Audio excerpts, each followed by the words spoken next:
साथियों, जय भीम, जय भारत, जय संविधान। में कोमल अग्रवाल। साथियों, आज फिर मैं आपके समक्ष लोकतंत्र की हत्या को लेकर चर्चा में आया हूं। साथियों, मैं कभी कभी आपके रूबरू होता हूं और जिसका मुख्य कारण एक ही है कि जब मैं चारों तरफ से देख लेता हूं, चाहे वह नेता हों और चाहे वह समाज सेवक हों, गोदी मीडिया की और पत्रकारों की तो मैं बात करूंगा ही नहीं। जब इन लोगों की आवाज़ बंद हो जाती है, जब इन लोगों की आवाज़ दब जाती है, तो फिर मजबूरी में मुझे अपनी बात रखने सोशल मीडिया के सामने आना पड़ता है। और आज साथियों, मैं जो बात करने जा रहा हूँ वो लोकतंत्र की हत्या की बात करने जा रहा हूँ। लोकतंत्र की हत्या किस प्रकार से मोदी सरकार कर रही है।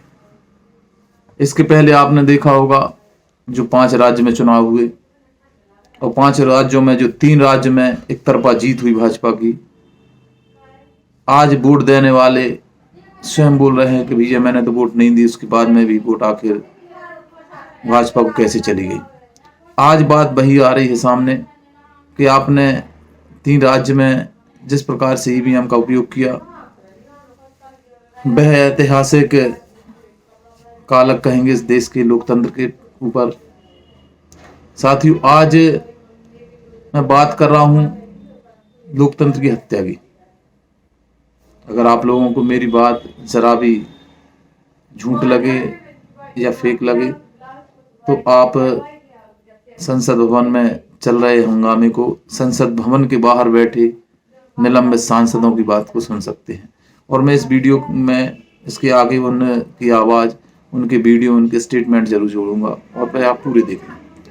साथियों, आज बात हो रही है कि जिस दिन से भारत देश आज़ाद हुआ है उस दिन से अभी तक पहली बार ये स्थिति आई है कि एक बार में 78 सांसदों को निलंबित कर दिया गया, सस्पेंड कर दिया गया।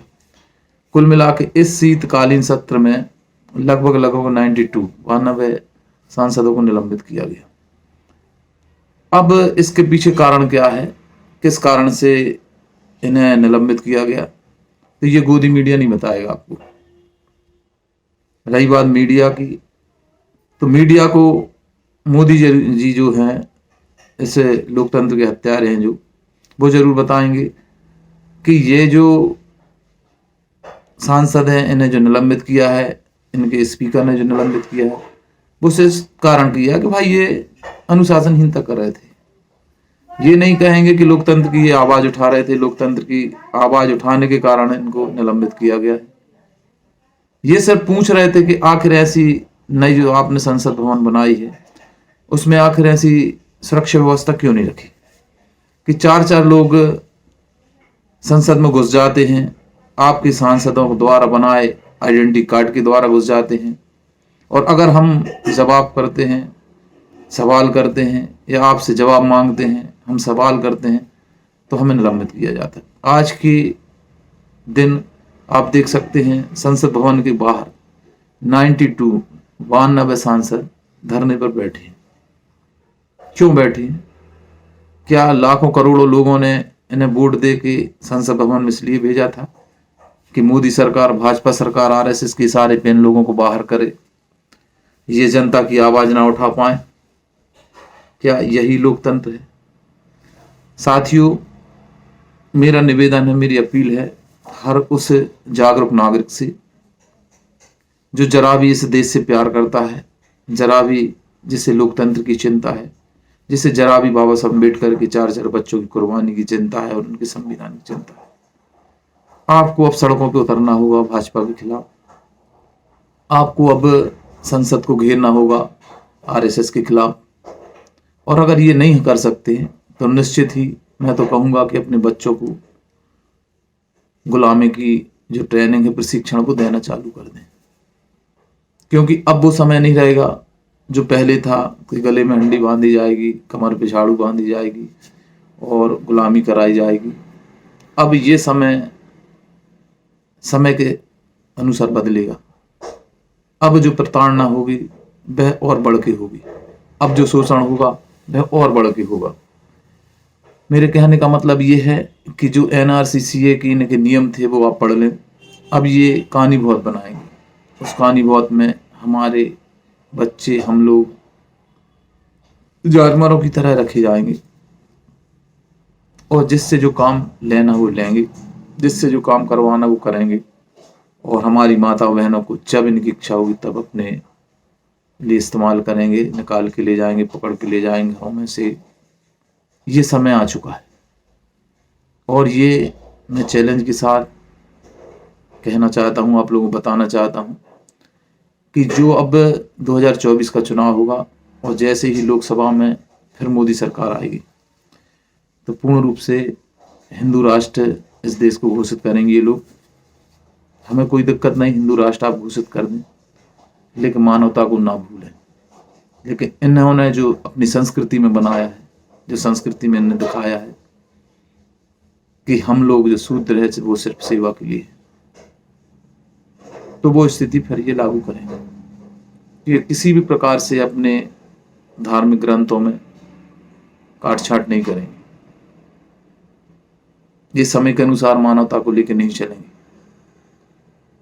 तो मेरा निवेदन है खासकर भारत के उन विपक्षी दलों से जो बहुजनों की बात करते हैं, बहुजन समाज का जो ठेका लिए बैठे हैं, मेरा उनको खुल के ये निवेदन है, अपील है कि अगर जरा भी बाबा साहब की आपको चिंता है, बाबा साहब के संविधान की चिंता है, बहुजन समाज की चिंता है, तो आप बहुजन समाज के साथ में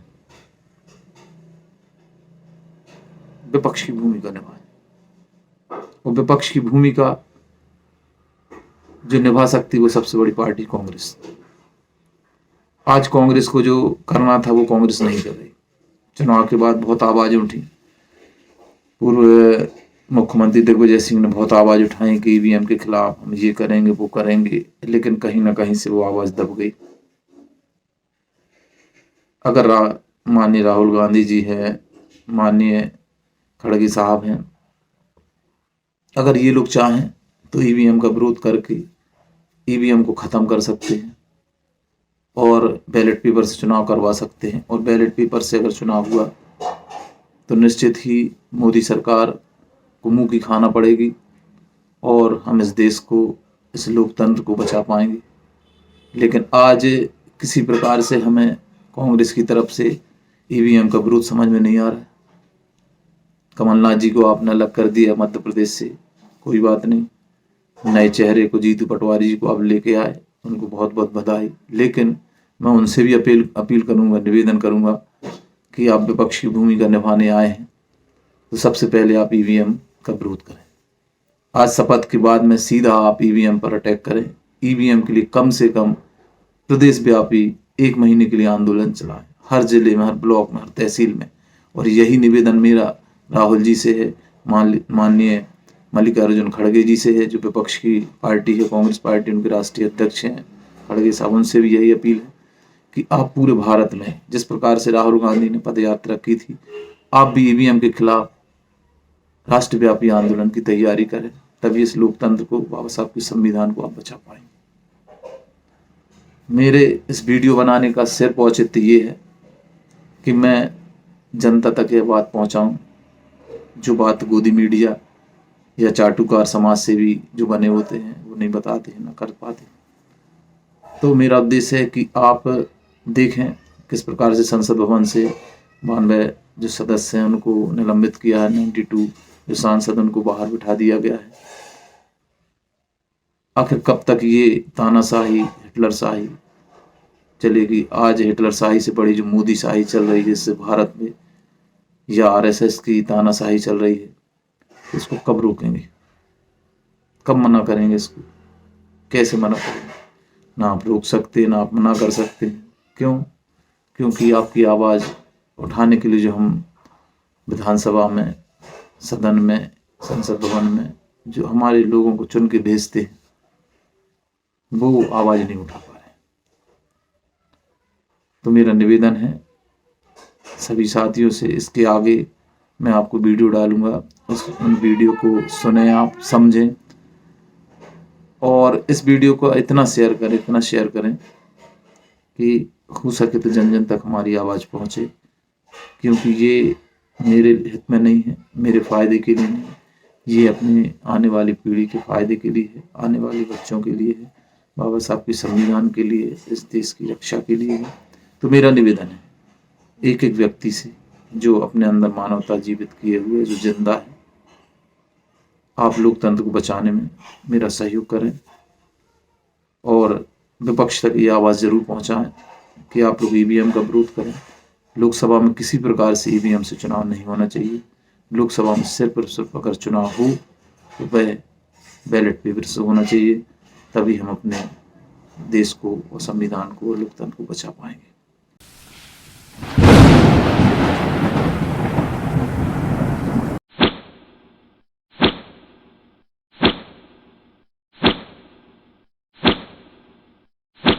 ये तो माननीय अध्यक्ष जी को मालूम होगा, लेकिन हम लोगों को जो नॉलेज में आ रहा है 32 से 33 विपक्ष के सांसदों को सस्पेंड किया गया है। मुझे लगता है आज की सरकार, भाजपा सरकार चाहती है विपक्ष विहीन सदन चले और प्रश्न पूछने के लिए कोई भी विपक्ष का व्यक्ति उनकी गलतियां बताने के लिए, उनकी गलत नीतियों को बताने के लिए प्रश्न पूछने वाला जो परंपरा है इस देश की, लोकतंत्र की, उसको खत्म करने का एक उदाहरण लोकसभा में 47 एमपीज को, पूरे विपक्ष को सस्पेंड किया गया है और आज लगभग 32 से 33 राज्यसभा में सस्पेंड किया गया है। एक पहले डेरेक जी को किया गया था। मुझे लगता है 33 से 34 जो अपोजिशन के सांसद हैं उनको आज सस्पेंड कर दिया गया है। क्या कहेंगी मैम, इस तरीके से मास सस्पेंशन एक तरीके से आज देखिए, ये भाजपा मॉडल है, ये मोदी साहब का मॉडल है, ये राजतंत्र का मॉडल है। अभी उन्होंने नया पार्लियामेंट बदला है। मुझे लगता है कल की तारीख में विपक्ष विहीन जो सदन है वो चलाएंगे। हमें लगता है जिस सदन को हम, एक परंपरा और इतिहास गवाह है कि ये देश की सबसे बड़ी पंचायत है जिसमें वाद विवाद होता है। जब से भाजपा की सरकार आई है उनका एक सूत्र कार्यक्रम है कि हिटलर शाही की तरह सरकार चलानी है जो विपक्ष विहीन होगी। विपक्ष को कोई भी अधिकार नहीं है आपसे प्रश्न पूछने का, चाहे इस सदन की सुरक्षा का मामला हो, चाहे यहाँ पे किसी भी बहुत महत्वपूर्ण प्रश्नों का मामला हो, किसी घोटाले का मामला हो, मणिपुर का घोटाला हो। 4-4 लोग सदन के भीतर कूद जाते हैं, लेकिन विपक्ष का मुंह बंद रहना चाहिए। आपको अधिकार नहीं है सरकार से पूछने का कि किस तरह की सुरक्षा की चूक हुई, आगे हम कितने सुरक्षित हैं, ये होम मिनिस्टर जवाब दें। ये अधिकार अब विपक्ष से हमें लगता है मास लेवल पे जो पार्लियामेंटेरियन को सस्पेंड किया गया है, यही उदाहरण एग्जाम्पल दिया है भाजपा सरकार ने कि आज के बाद से विपक्ष किसी भी सवाल को नहीं पूछ सकता है और वो किसी भी सवाल का जवाब नहीं तो देंगे। अगर आप पूछेंगे तो आपको सस्पेंड कर दिया जाएगा, आपको हाउस से निकाल दिया जाएगा। ये लोकतंत्र की परंपरा के लिए बहुत बड़ा काला धब्बा है। चाहता है विपक्ष क्या कहना चाहता है, शुरू के दिन से हम कह रहे हैं सदन पे हमला, और हमला के साथ साथ बीजेपी के जो एमपी उनको दिया हुआ पास, और सारे हमारे जो सुरक्षा इंतजाम, सारे सुरक्षा इंतजामियात में जो खामियां पाई जा रही हैं, जो कमियां हमें दिख रहे हैं, ये हमारे लिए बड़ा गंभीर मुद्दा जरूर हम मानते हैं। चाहे बीजेपी पार्टी और सत्तारूढ़ पार्टी इसको माने या ना माने, लेकिन हम सब भगवान की भरोसे दुआ से ये तो बच चुके हैं कि अगर उस दिन कोई घातक हथियार लेके ये लोग अंदर आते तो क्या होते, ये सोचकर हम हैरान होते हैं। गैर घातक हथियार थी इसलिए हम बच गए, और हमारे सारे एमपीज और वॉच एंड वार्ड सारे उनको अपने दबोच में ले लिया था। तो ये सारे मुद्दा कोई छोटी मोटी घटना नहीं है। बीजेपी पार्टी और सत्तारूढ़ पार्टी ने इनको मतलब मामूली सी एक मुद्दा ये दिखाने का कोशिश कर रहे हैं। इतने दिन बाद हमारे देश के प्रधानमंत्री मोदी जी को अपने चुप्पी तोड़ने की अवसर मिली है, वो भी इतने दिन के बाद। इसमें साफ जाहिर होते हैं ये सरकार ये मुद्दे को लेकर गंभीर बिल्कुल नहीं। सरकार की संवेदनशीलता और बढ़ाना चाहिए, ये मैं जरूर मानता हूं।